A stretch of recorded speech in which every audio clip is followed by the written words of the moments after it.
Good morning, lovies. I am having a good day today. I did my stretches. I did my little workout. Now I'm doing my walk.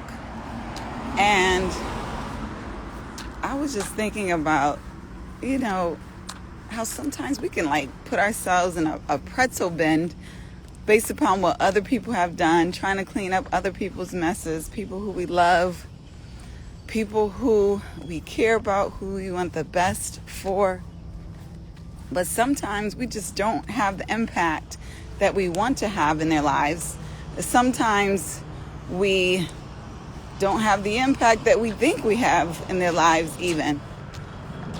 And the message for me was just don't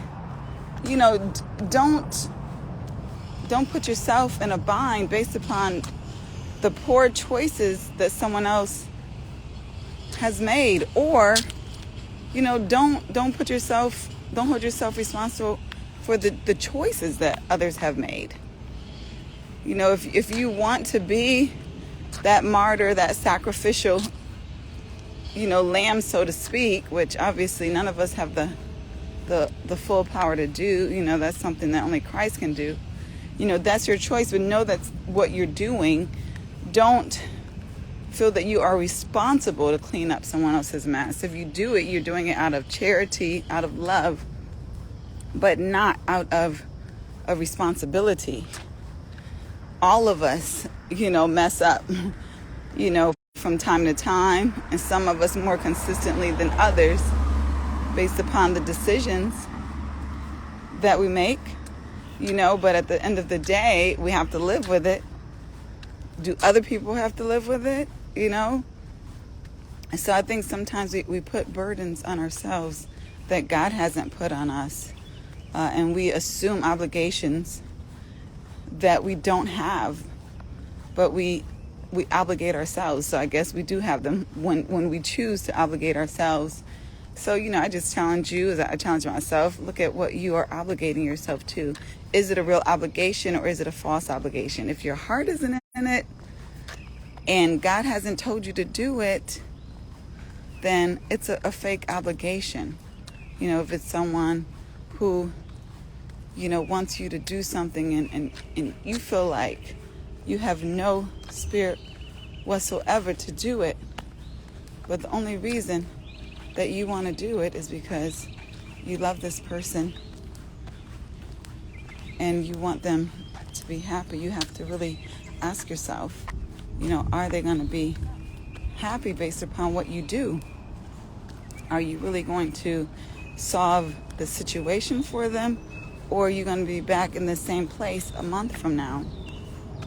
And if you're in this situation, you know exactly what I'm talking about. If you're not, then God bless you, because that means that you are completely liberated, or you just have favor to have people who are around you who fully respect you and don't impose their bad choices on you. But I just say, be liberated in how you use your time, how you use your energy.